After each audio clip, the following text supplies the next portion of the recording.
ഇപ്പൊ എന്താടി നിന്റെ ഭർത്താവ് ജയിലിലായപ്പോ നിനക്ക് സങ്കടം വരുന്നുണ്ടോ? ആദർശേട്ടൻ നിരപരാധിയാ, അതിന്റെ സങ്കടം എനിക്കുണ്ട്. അയാള് നിരപരാധിയൊന്നും അല്ല. അഭിയേക്കാളും മുന്നേ ജയിലിൽ കിടക്കേണ്ടതേ അയാള് തന്നെയാ. എല്ലാം നഷ്ടപ്പെട്ടതുപോലെ നടക്കുക ഞങ്ങൾ എല്ലാവരും. ആ സമയത്ത് എടുത്ത് ഇങ്ങനെ സംസാരിക്കരുത്. നീ ആരുടെ എന്നോട് സംസാരിക്കരുതെന്ന് പറയാം. എന്റെ അഭി ജയിലിലേക്ക് പോയപ്പോ സങ്കടപ്പെട്ട് കരഞ്ഞു തളർന്നിരുന്ന എന്നോടെ ഒരു ചെറിയ സിമ്പതിയെങ്കിലും ഇവിടെ ആരെങ്കിലും കാണിച്ചോ? നീ എപ്പോഴും പിന്നാലെ നടക്കുന്ന ഒരുത്തി ഉണ്ടല്ലോ, അവക്ക് തോന്നിയോ? അതെ, അമ്മ തെറ്റ് ചെയ്തുകൊണ്ട് തന്നെയാ. എന്താ നിന്റെ ഏട്ടൻ തെറ്റ് ചെയ്തിട്ടില്ലേ? ആദർശേട്ടനെ ഒരു തെറ്റും ചെയ്തിട്ടില്ല. ഈ കുടുംബത്തിന് വേണ്ടി, മറ്റു പലർക്കും വേണ്ടി ത്യാഗം സഹിച്ചിട്ടേ ഉള്ളൂ. എന്ത് ത്യാഗം? അനഘ എന്ന് പറയുന്ന പെൺകുട്ടിയെ റിക്കവറായി വന്നു കഴിഞ്ഞാണ്ടല്ലോ അല്ല കാരണത്തടിക്കും. ഒരിക്കലും എന്റെ ഏട്ടന്റെ കാരണത്തൊന്നും അവരടിക്കാൻ പോകുന്നില്ല. എന്റെ ഏട്ടന്റെ മുന്നിൽ അനഘ അവരുടെ മകൾക്ക് ചെയ്തു കൊടുത്ത കാര്യങ്ങൾക്ക് നന്ദി പറയത്തേ ഉള്ളൂ. ഏട്ടന്റെ മുന്നിൽ തൊഴുതുകൊണ്ട് നിൽക്കത്തേ ഉള്ളൂ. അനി, എനിക്ക് ആരോടും തർക്കിക്കാൻ വയ്യ. ആദർശേട്ടന്റെ ഭാഗത്തെ തെറ്റിനെ കുറിച്ചും ശരിയെക്കുറിച്ചും പറയാനും വയ്യ. അത്രത്തോളം തകർന്ന ഞങ്ങളൊക്കെ നടക്കുന്നു. ഇതെല്ലാവർക്കും ബാധകമാണെന്നേ ഞാൻ പറഞ്ഞോളൂ. ശരി, സമ്മതിച്ചു. അനി, ഇനിയൊന്നും പറയണ്ട. പക്ഷെ ചേച്ചിക്ക് ഒരു സങ്കടം വരുമ്പോ ആ സങ്കടത്തിൽ ന്യായം ഉണ്ടെങ്കിൽ ഞങ്ങൾ കൂടെ നിൽക്കത്തേ ഉള്ളൂ. ഞാനും അങ്ങനെ തന്നെയാ. പക്ഷെ ഇവിടെ എനിക്ക് കൂടെ നിൽക്കാൻ പറ്റുന്നില്ല. അഭി പോലീസ് സ്റ്റേഷനിലും കോടതിയിലും ഒക്കെ കയറി ഇറങ്ങിയപ്പോ 14 ദിവസം ജയിലിൽ കിടന്നപ്പോ ഞാൻ ഇവിടെ മരിച്ചാ ജീവിച്ചത്. അത് മാത്രമാണോ? എത്ര പേര് എന്നെ വിളിച്ചെന്നറിയോ? എന്റെ ഫ്രണ്ട്സ് നാട്ടുകാരും ഒക്കെ എന്ത് പറ്റി ഭർത്താവിനെന്നും ചോദിച്ചോണ്ട് ശരിക്കും നാണം കിട്ടുപോയി. ഇതുവരെ ഗൾഫിലായോണ്ട് ഇവിടെ ഒന്നും വാർത്തയായില്ലല്ലോ. അതുകൊണ്ട് നിനക്ക് ചോദ്യങ്ങളൊന്നും ഫേസ് ചെയ്യേണ്ടി വന്നിട്ടില്ല. ഏടത്തി കൂടുതലൊന്നും പറയണ്ട. ഏടത്തിയുടെ കയ്യിലും കുഴപ്പങ്ങളുണ്ട്. ആദർശേട്ടൻ പെണ്ണ് കാണാൻ വന്നത് ഏടത്തിയായിരുന്നു. എന്നിട്ട് അഭി മോഹന വാഗ്ദാനങ്ങളുമായി മുന്നിലേക്ക് വന്നപ്പോ അവരുമായിട്ട് പ്രണയത്തിലായി. അന്ന് തൊട്ട് അഭിയുടെ സ്വഭാവം എന്താണെന്ന് ഏടത്തി തിരിച്ചറിഞ്ഞതാണ്. അവന്റെ ജീവിതത്തിലേക്ക് വന്നത് ഒരു അബദ്ധമായെന്ന് അന്ന് എനിക്ക് തോന്നിയതുമാണ്. പക്ഷെ ഇപ്പൊ എനിക്ക് മനസ്സിലായി, നിന്റെ ആദർശേട്ടനേക്കാളും ശരി എന്റെ അഭിയാണ്. അതുകൊണ്ട് അന്ന് അവനെ പ്രേമിച്ചല്ലേ ഇപ്പൊ എനിക്ക് വലിയ കുറ്റബോധമൊന്നും ഇല്ല. മറിച്ചായിരുന്നു സംഭവിച്ചെങ്കിൽ ഇവളെ പോലെ ഞാൻ ക്ഷമിക്കത്തില്ലായിരുന്നു. ഇവളുടെ സ്ഥാനത്ത് ഞാനായിരുന്നു ആദർശേട്ടന്റെ ഭാര്യയെങ്കിൽ അയാളെ കൊന്നിട്ട് വല്ല ജയിലിലും പോയനെ. ഇവരോട് ഇനി എന്ത് പറയാൻ ഏടത്തി? ഒന്നും പറയണ്ടാനി. ആദർശേട്ടൻ ജയിലായതിന്റെ വിഷമം എനിക്കുണ്ട്. അതിന്റെ കൂട്ടത്തിൽ ഇനി ചേച്ചിയോട് നമ്മള് സങ്കടം സഹിക്കാൻ വയ്യാതെ സത്യങ്ങളൊക്കെ പറഞ്ഞ അതിനുശേഷം ഉണ്ടാവുന്ന തിരിച്ചടികൾ കൂടി വെറുതെ പിടിച്ചു വാങ്ങാൻ നിൽക്കണ്ട. ചേച്ചിക്ക് പറയാനുള്ളതൊക്കെ പറയട്ടെ, അത് നമുക്ക് കേൾക്കാം. അവന്റെ നെഞ്ചടിച്ച് കലക്കാൻ എനിക്ക് തോന്നുന്നത്. തെറ്റ് ചെയ്തിട്ടും സ്വന്തം ഭാര്യ പോലും തിരുത്താതെ നടക്കാം അവൻ. കള്ള റാസ്കൽ. അമ്മ, അനിയിപ്പ വിളിച്ചിരുന്നു. നയനേച്ചയും ആദർശേട്ടന്റെ അമ്മയൊക്കെ ആദർശേട്ടൻ ജയിലിലാണെന്നുള്ള വിവരം അറിഞ്ഞു. ഇതാരോ ചതിച്ചതാ അമ്മ. അങ്ങനെ തന്നെ അനിയും പറയുന്നത്. ഇപ്പൊ നാട്ടിൽ വലിയ പരസ്യത്തോടെ ഒരു ജ്വല്ലറി തുടങ്ങിയല്ലോ, AN ജ്വല്ലറി. അവരുടെ പരസ്യത്തിലാ നവ്യേച്ചി അഭിനയിച്ചത്. ഗൾഫിലൊക്കെ മോർത്തീസ് ജ്വല്ലറിക്ക് മുകളിലാ അവരെന്നാ അനി പറഞ്ഞത്. അവരാണോ ഈ ചതിക്ക് പിന്നിലെന്ന് അവരൊക്കെ സംശയിക്കുന്നുണ്ട്. എന്നിട്ട് അങ്ങനെ ഒരു ജ്വല്ലറിയുടെ പരസ്യത്തിനാണല്ലോ നവ്യ പോയത്. അവള് പ്രതികാരം കൊണ്ട് നടക്കല്ലേ? ആ പ്രതികാരത്തിന് അവളോട് എല്ലാ സത്യങ്ങളും പറഞ്ഞു കൊടുക്കേണ്ടത്. ആ വീട്ടിനകത്തൊരു കുറുക്കനുണ്ട്, ആ അബി. അവൻ സ്ഥാനങ്ങളെല്ലാം നഷ്ടപ്പെട്ടതിന്റെ ദേഷ്യത്തില. ഇനി അവനും ഇതിനകത്ത് പങ്കുണ്ടെന്നും പറയാനൊന്നും പറ്റില്ല. വേറൊന്നും കൊണ്ടല്ല അച്ഛാ. AN ജ്വല്ലറിയിൽ ചേച്ചി പരസ്യത്തിന് പോയിട്ടുണ്ടെങ്കിൽ അതിലേക്ക് ചേച്ചി കൊണ്ട് എത്തിച്ചത് അവൻ തന്നെ ആയിരിക്കും. അവൻ അതല്ല, അതിനപ്പുറം ചെയ്യും തോന്നിട്ടാ. ഇപ്പൊ എന്തായാലും അവന് സന്തോഷമായിരിക്കും. എന്നുവെച്ചാ അവൻ കിടന്നതുപോലെ ആദർശേട്ടൻ ഇപ്പൊ ജയിലിലല്ലേ. അവന് മാത്രമല്ല മോളെ, കഥയറിയാത്ത നവ്യക്കും ഇത് സന്തോഷം തരുന്നതായിരിക്കും. എനിക്ക് നയനമോളെ ഒന്ന് വിളിക്കണമെന്നുണ്ട്.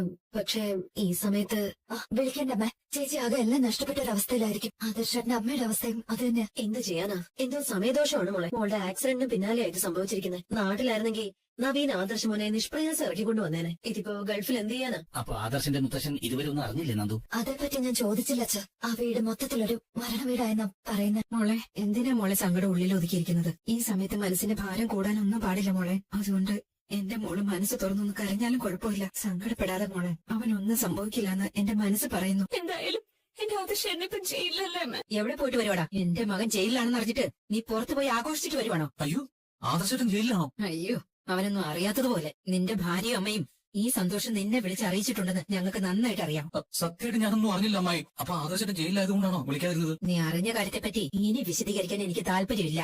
എല്ലാം നഷ്ടപ്പെട്ടവരെ പോലെ ഞാനും എന്റെ മോളും ഇപ്പൊ ഇവിടെ നിൽക്കുന്നത്. അത് അമ്മയുടെ മോന്റെ മനസ്സിലുണ്ടാവുന്നത് നല്ലതാ. ഈ കണ്ണീര് കാണാനല്ലേ ഞാൻ ആഗ്രഹിച്ചത്. അവനെ അവന്റെ അമ്മയോടും ഭാര്യയോടൊക്കെ സന്തോഷം പങ്കുവയ്ക്കാനായിരിക്കും പോയത്. സത്യം പറയാലോ മോളെ, അവനെയും ജലജ ഈ വീട്ടിൽ നിന്ന് അടിച്ചു കളയാതെ ഈ വീട്ടിലെ മൂദേവി ഒഴിഞ്ഞു പോവില്ല. നമ്മൾ ഇവിടെ എത്ര കഷ്ടപ്പെടുത്തിയാലും ഇവിടെയുള്ളവർക്ക് കരയാനൊരു കാരണമായല്ലോ. ഇതൊക്കെ ദൈവം കരുതി വെച്ചതാ മോനെ. അവൻ ഇനി ഒരിക്കലും ജയിലിൽ നിന്ന് പുറത്തിറങ്ങാതിരിക്കാനുള്ള മാർഗങ്ങളാണ് ഞാൻ നോക്കുന്നത്. എന്റെ ഗൾഫിലുള്ള സുഹൃത്തുമായിട്ട് ഞാൻ അതേപ്പറ്റി ഇടയ്ക്കിടയ്ക്ക് സംസാരിക്കാറുണ്ട്. അവൻ പുറത്തിറങ്ങി കഴിഞ്ഞാലും അകത്ത് പോവുമേ. അങ്ങനെ ഒരു കുരുക്കിൽ അവനെ കുരുക്കും. അത് വേണം. ഇവിടുത്തെ കമ്പനി പൊളിയണം. വർഷങ്ങളായിട്ട് 1ാം സ്ഥാനത്താണ് മൂർത്തീസ് ജ്വല്ലറി. അത് 2ലേക്ക് 3ലേക്ക് ഒക്കെ പോണം. എങ്കിലേ ഇവിടെ പലരുടെ അഹങ്കാരമൊക്കെ തീരുള്ളൂ. അമ്മയ്ക്ക് മോനും ഒരു പണിയില്ല അല്ലേ? എന്റെ നയനമോളുടെയൊക്കെ സങ്കടം കണ്ടിട്ട് രണ്ടുപേരും ഭയങ്കര ചിരിയാണല്ലോ.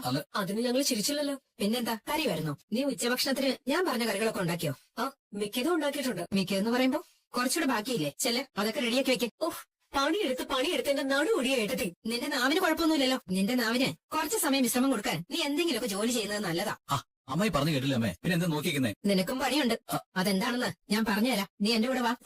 അല്ല അമ്മായി, എനിക്ക് വേറെ കുറച്ച് തിരക്കുണ്ടായിരുന്നു. നിനക്ക് എന്ത് തിരക്കാടാ? ഇപ്പൊ നിനക്ക് ജോലിയും കൂലിയൊന്നും ഇല്ലല്ലോ. എന്റെ മകനിപ്പോ ജയിലില്ല, അതും ദുബായില്. ഇനിയിപ്പോ അവനും നിന്നെ പോലെ ജയിൽ പുള്ളിയാണെന്നുള്ള പേര് വരും. അതെനിക്ക് ഒരിക്കലും സഹിക്കാൻ കഴിയില്ല. മുൻപ് തന്നെ അവന് ഒരുപാട് പേരുദോഷം ഉണ്ടായി. നിന്റെ വിഴുപ്പാ എന്റെ മകനിപ്പോ ചുമന്നുകൊണ്ട് നടക്കുന്നത്. അപ്പോ നീ മാന്യത ചമഞ്ഞ് നടക്കണ്ട, മര്യാദയ്ക്ക് വാടാ. അല്ല, ഞാൻ ഈ ഡ്രസ്സൊന്ന് മാറ്റിയിട്ട്. എന്തിന്? അതിന്റെ ആവശ്യമൊന്നുമില്ല, ഇത് തന്നെ മതി. അല്ല അമ്മായി, വായിങ്ങോട്ട്. ഓ പൂതന. അല്ല, ഞാനേ പുറത്തു പോയി എന്തെങ്കിലും വാങ്ങിക്കണം അമ്മായി. വേണ്ട, നിന്നെ എന്തെങ്കിലും വാങ്ങാൻ ഞാൻ പുറത്തു വിട്ടാ നീ ആ വഴിക്ക് ഒരു പോക്കങ്ങ് പോവും. നിനക്കുള്ള പണി ഇവിടെ തന്നെ ഉണ്ട്. ദേ, ഈ കിടക്കുന്ന കാറ് കണ്ടില്ലേ, അത് കഴുകിയിട്. ഇപ്പൊ തന്നെ കഴിച്ചോണ്ട് വരാം അമ്മായി. കഴിച്ചോണ്ട് വരാനല്ല, നിന്നോട് കഴുകാനാ ഞാൻ പറഞ്ഞത്. ബക്കറ്റിൽ വെള്ളം എടുത്തിട്ട് നല്ല ഭംഗിയായിട്ട് കഴുകിയിടണം. ഇതൊക്കെ ചെയ്യാൻ ഇങ്ങോട്ട് വേണമെങ്കിൽ ആളെ വരുത്താം. ഇങ്ങോട്ട് വരുത്തണ്ട, അങ്ങോട്ട് കൊണ്ടുപോകുകയും വേണ്ട, നീ തന്നെ ചെയ്യണം. പിന്നെ ഇത് മാത്രമല്ല, ഈ വീടിന്റെ പുറത്ത് ഒരുപാട് മാറാലുണ്ട്. അതെല്ലാം നിന്നെ കൊണ്ട് അടിച്ച് കളയിപ്പിക്കും ഞാൻ. പറമ്പും കിളപ്പിക്കും. അതൊക്കെ ചെയ്യാനുള്ള യോഗ്യതയെ നിനക്കുള്ളൂ.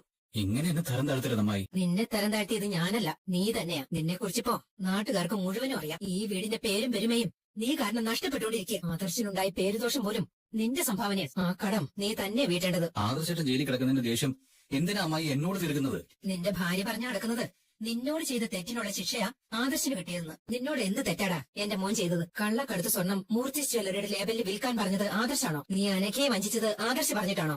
പെട്ടെന്ന് കാർ കഴുകിയിട്. ശരി അമ്മായി. എല്ലാം കഴുകി കഴിഞ്ഞ് ഞാൻ വന്ന് നോക്കുമ്പോ കാർ വൃത്തിയായില്ലെങ്കിൽ ഞാൻ വീണ്ടും കഴിക്കും. നിന്റെയൊക്കെ മനസ്സിനകത്തും അഴുക്കാം. ഇനി ഈ കാറെങ്കിലും ഒന്ന് വെളുക്കട്ടെ. തോടക അപ്പൊ കാണിച്ച കാർ ഇതുവരെ ഞാൻ കഴുകിച്ചിട്ടേ ഉള്ളൂ. സ്വയം കഴുകിയിട്ടില്ല. ഒരു തെറ്റിന് ഇത്രയൊക്കെ ശിക്ഷ അനുഭവിക്കേണ്ട കാര്യമുള്ളൂ. പാചകം കഴിഞ്ഞില്ലേ അമ്മേ? അങ്ങനെ പെട്ടെന്നൊന്നും കഴിയത്തില്ല മോളെ. എന്നെയും കൊണ്ടേ പോത്തോളെന്ന് പറഞ്ഞ് ഒരുക്കി നിൽക്കുമല്ലേ? അവരെ എന്തിനാ അമ്മ അനുസരിക്കുന്നത്? ജോലിയും കൂലിയും ഒന്നും ഇല്ലല്ലോ എന്റെ മോന്. ഇനിയിപ്പോ വീട്ടിൽ നിന്ന് കൂടി പുറത്താവാതിരിക്കാൻ ഇതൊക്കെ ചെയ്തല്ലേ പറ്റൂ. അവളുടെ മോൻ ജയിലായതിന്റെ ദേഷ്യത്തിൽ അവളിപ്പോ. അതുകൊണ്ട് ഇതല്ല, ഇതിനപ്പുറം എന്നെ കൊണ്ട് ചെയ്യിപ്പിക്കും. ഇനിയിപ്പോ ആദർശന് പുറത്തിറങ്ങാൻ പറ്റത്തില്ലെന്നാണല്ലോ അഭി പറയുന്നത്. അങ്ങനെയാണെങ്കിലേ നമ്മളെയൊക്കെ ദ്രോഹിക്കാവുന്നതിനെ മാക്സിമം ദ്രോഹിക്കും. അമ്മയെ അഭിയം ദ്രോഹിക്കുമായിരിക്കും, പക്ഷെ എന്റെ അടുത്ത് നടക്കില്ല. ഇവിടെ പലരും പറഞ്ഞല്ലോ ഞാൻ മോഡലായിട്ട് പോരുതെന്ന്. എന്നിട്ട് പോവാതിരുന്നോ? ഞാൻ എന്തായാലും തളയ്ക്കപ്പെടാൻ ആഗ്രഹിക്കുന്നില്ല. മോൾ അങ്ങനെ തന്നെ പോയാ മതി. പക്ഷെ തൽക്കാലം ഞങ്ങൾക്ക് കീഴടങ്ങി കൊടുക്കാതെ നിവൃത്തിയില്ല മോളെ. അഭി എവിടെ പോയമ്മേ? അവൻ പുറത്തുണ്ട്. അവനെ പുറത്തൊരു ജോലി ഏൽപ്പിച്ചിരിക്കുക. അവനെയും ജോലി ഏൽപ്പിച്ചോ? അവൻ മേലനങ്ങാതെ വെറുതെ ഭക്ഷണം കഴിച്ച് നടക്കുമല്ലേ. അപ്പൊ ശരീരം ഒന്ന് അനങ്ങട്ടെ എന്ന് കരുതി അവനിപ്പോഴേ പുറത്തുനിന്ന് കാറ് കഴുകുക. കാറ് കഴുകുന്നോ? എന്താ അതത്ര മോശം പണിയാണോ? അവൻ ഇനി കാറ് കഴുകും, ചെടികൾ നനയ്ക്കും, വീട് അടിച്ചും വരും. അങ്ങനെ അവനെ കൊണ്ട് ഈ വീട്ടിലെ എല്ലാ പണികളും ഞാൻ ചെയ്യിച്ചൊന്നും വരും. സ്വന്തം മോൻ ജയിലിലായതിന്റെ ദേഷ്യം മറ്റുള്ളവരുടെ മേലെ തീർക്കരുതമ്മായി.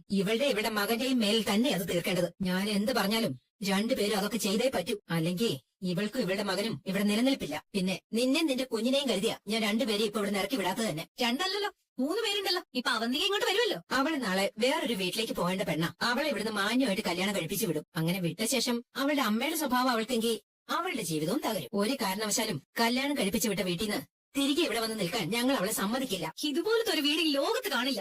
അങ്ങനെ തന്നെ നിന്റെ അനീതിയും പറയുന്നത്. അത് പക്ഷേ നല്ല അർത്ഥത്തിലാ പറയുന്നതെന്ന് മാത്രം. ഇത്രയും നല്ല അടുക്കും ചെട്ടിയോടും കൂടി പോകുന്ന വീട് ഈ ലോകത്തില്ല. അത് അവളുടെ അഭിപ്രായം. സ്വന്തം ഭർത്താവ് തെറ്റ് ചെയ്തിട്ടും കൂടെ നിന്നാണല്ലേ അവള്. അവൾ അപ്പൊ ഇതല്ല ഇതിനപ്പുറം പറയും. പക്ഷെ എനിക്ക് അങ്ങനല്ല. ഈ വീട് ഒരു ജയിലായിട്ട് എനിക്ക് ഫീൽ ചെയ്യുന്നത്.